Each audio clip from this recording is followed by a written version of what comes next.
the reaction of the national states was faster, and I think it was mentioned by the gentleman. However, I think that European Union as a sort of a collective body has consolidated also quite quickly, and from its consolidation on, it moved all the moves adequately. Montenegro benefited from it as well. It was one of the countries outside of the European Union which got the vaccines through the EU support.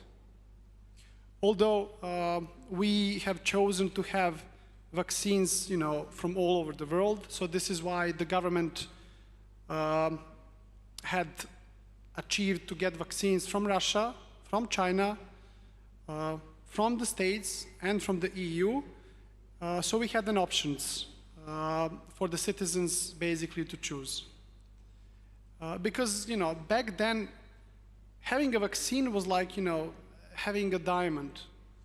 And nobody, was really asking whether the vaccine was coming from Russia, from the States, or from China. The only important thing was to vaccinate as many people as we can in order to get a sort of a collective immunity.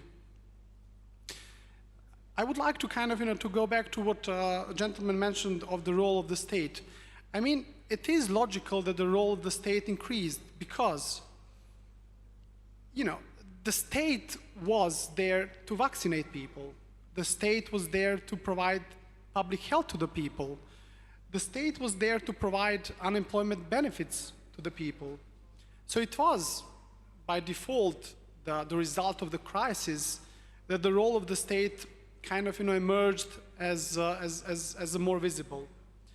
However, I think that it's really in Central and Eastern European countries where we usually kind of question the role of the state. Nobody is really kind of questioning whether UK has now a larger role of the state, because ultimately what it matters is a transparent, efficient, and non-corrupted reaction.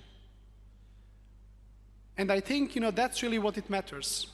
For that cause, we need to have stable institutions, democratic institutions, checks and balances, and that's basically the basis. And that's, I think, what people also want, to have, especially in, in such uncertainty times like those that we are currently living in.